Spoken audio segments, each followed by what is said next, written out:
Hello, my name is Ryan Patton. I'm an assistant professor of art education at Virginia Commonwealth University. And in this presentation, I'm going to talk about art games, learning by creating video games within an art curriculum. So games have been around for a very long time. They're one of the earliest forms of cultural production that we have found in archaeological digs. Things like set, go, chess are thousands of years old and been played all across the world in multiple cultures. But games have also been an important part of the art world. In this slide here, you see Marcel Duchamp in his chess set. Duchamp was famous for his ability to play chess and his love of games in general. We have an image of an exquisite corpse made by the Surrealists, the group of artists in the 1920s and 30s that used games as part of their art process. And in the Exquisite Corpse, if you're not familiar with it, it's a drawing game where you fold a piece of paper up into several folds, and with that, you draw one part of the body, so say starting with the head, and you draw the head in your folded part of the paper, and you get to the neck at the bottom of the fold, and you make a small line continuing that neck on to the shoulders and the upper part of the body, and you pass the paper over, folding it, and the next person starts on the upper part of the body, not knowing what you have drawn, and that continues on through the rest of the picture. You see a work by Vito Acconci.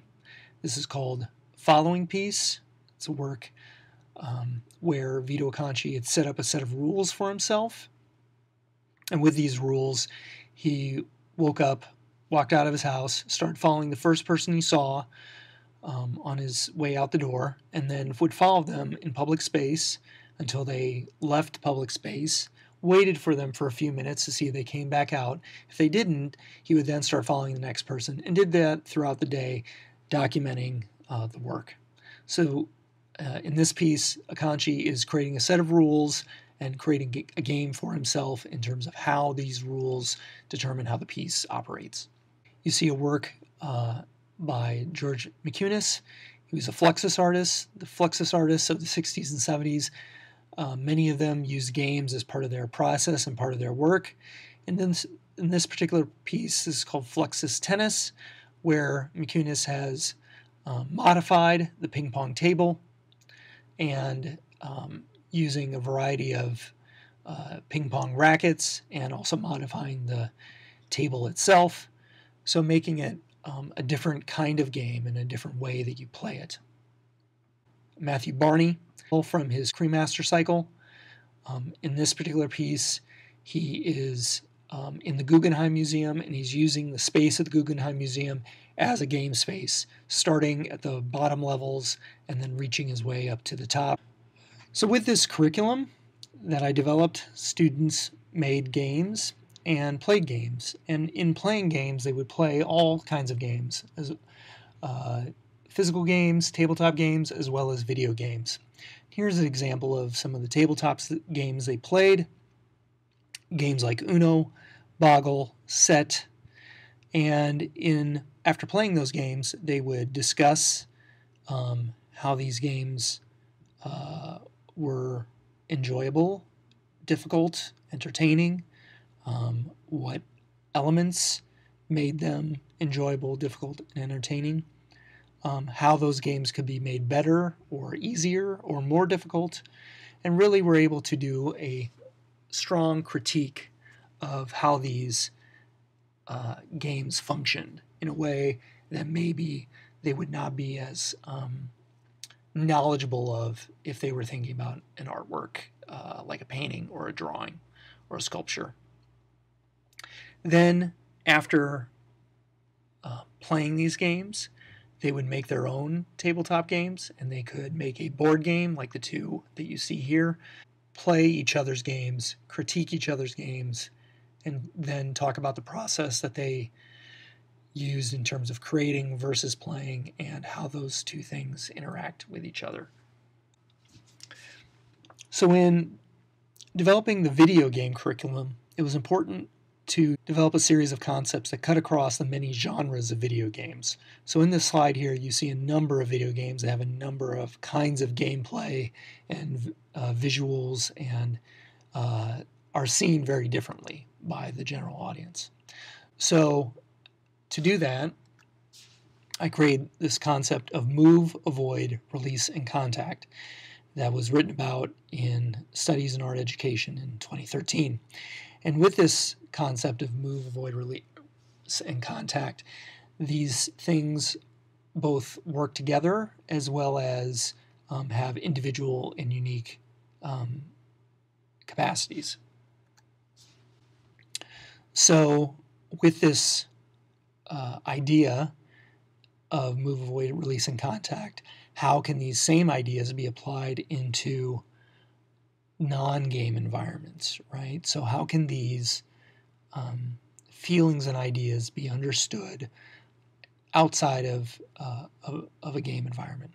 One's social life, one's philosophical framework, one's political framework, one's psychological mindset, all of these things could use a move, avoid, release, and contact concept to understand these different systems in everyday life and how these systems interact and overlap. So when the students were actually designing their video games, they should be thinking about these ideas. How is your player moving? Is it moving forward? Is it moving into the future? What are the different ways you can move in your game? What are some ways that you can move in your game that is different than other games that you haven't seen before? What are things that you can avoid in a game? How can you avoid something in a game that isn't necessarily the way you typically have thought about your gameplay?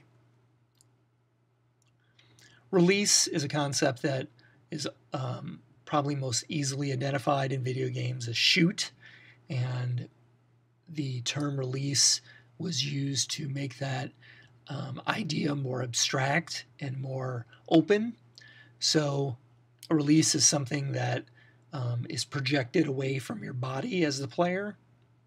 So this could be something that you want to release as an emotion, or dropping trash, or making a bird fly away.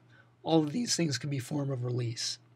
And then finally, contact is the state where things come into collision with each other, right, or being connected.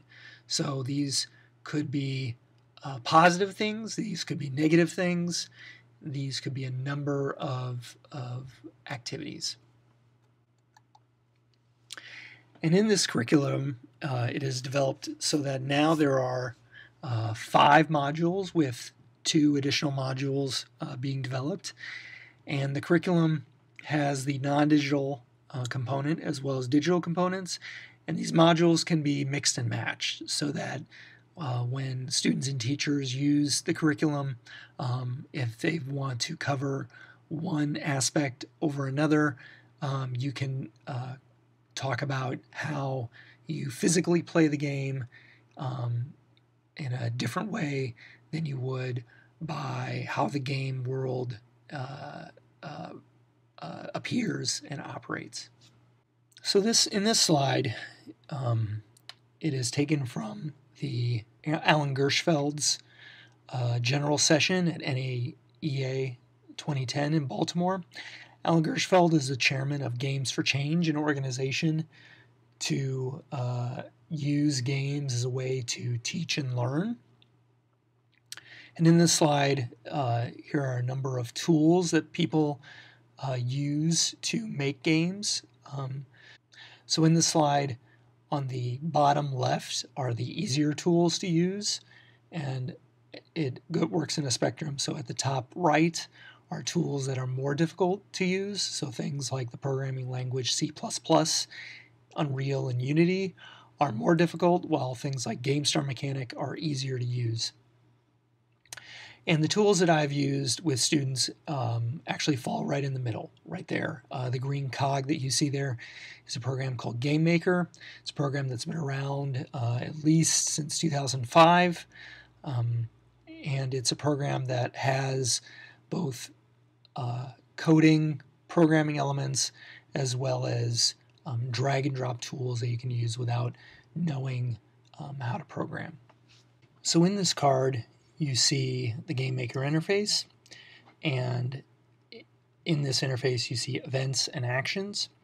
So events and actions are the programming, the code that goes on to a character in a game. So you would draw a character out or grab an image of a character, put that image of the character in the Game Maker program in the game you're making. Then you would create an object and place that image on the object. And then the events and actions are the coding that makes the movement and the activity of the game. So below the image of where it says add event and pick an action, you see move, main 1, main 2, and control. Those are the different components that you can add to the events and actions of the program. On the right-hand side, you see what looks like a card, and we call it a game card. Basically it's a recipe to develop a specific component to your game. So over the 9 years I've been teaching game design with kids, they will inevitably ask for things to be included in their game that I may either have not done before or are things that they have seen many times over in various games that they've played. So to allow for students to work independently and to free me up as an instructor, I developed a set of cards that cover many of the ideas and questions that students have asked about over time. Each card tells you what character the card is intended for, what elements you need to add to that character object, and all the steps you need to take, like a recipe. So there's a number of cards in the curriculum that students can use to add gravity, add things like health bars. Another element that we incorporate in the teaching of the students at VCU is they do a skill share where they're teaching the rest of the class how to use one of these cards and how to incorporate it in their game. And in doing so, we ask the VCU students to also come up with an artist that connects to the concept of the card. So in this case of gravity, one of the students found Baz Jan Otter and his Fall series from the 70s, where Baz would perform the act of falling in a number of ways. So the student saw the connection of the concept of gravity and connecting this artist to that concept. So in conducting research with this work, I asked students, again, ages 8 to 14, when they took this class, if they could see how Mark is a way to understand games as well, and as a way to understand things that happen outside of games. So the complexity of the systems of games, how can those ideas and concepts be understood in other games, as well as how can those ideas and concepts be translated and transferred to things of everyday life. So here in this example, we have Gail, age 11, creating the game Ronald's Revenge. And she understood Mark as a set of guidelines to make the game. She saw how by making the game Ronald's Revenge, where you as the player are starting out as a healthy weight and then are trying to avoid fattening foods such as hamburgers and fries, you would become obese and move slower in the game, while things like broccoli and healthy foods you are trying to collect and come into contact with, you would return to the healthy weight and continue to play the game. If you ran into too much unhealthy food, the game would be over and that would be the end of the game. So Gail was able to see how the concepts of mark were something that could make the game more interesting and more enjoyable as a game. Sam was another student in this study who was trying to make a game about avoiding boxing gloves. And so in his first iteration of the game, he had the player being able to easily avoid the boxing gloves if they maneuvered into certain areas of the game space. And so over the course of the week, he modified his game to allow for the player to not be able to avoid these boxing gloves. No matter where they were in the game space, a boxing glove would reach that part of the game.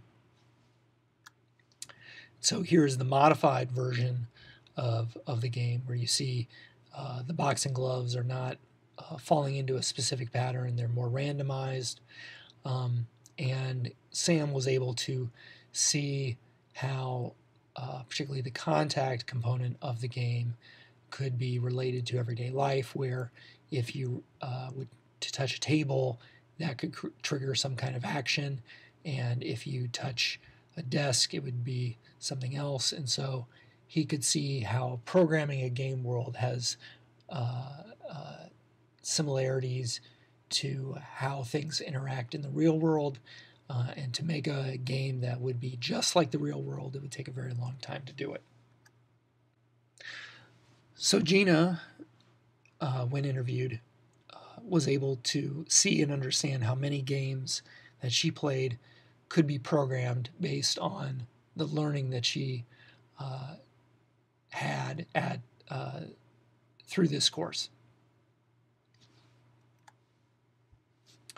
And so it is through the ideas of move, avoid, release, and contact that she could start seeing how the different programmable objects interacted with each other, how those things would need mathematical components equipped to it.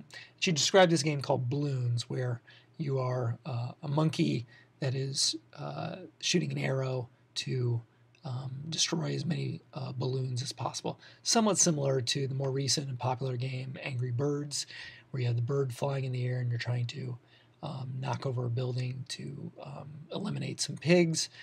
In Balloons, it has a similar kind of concept where you need to figure out the trajectory of the arrow, as you would in Angry Birds with the birds, and how that trajectory and force and velocity is able to win the level and let you move on to the next level.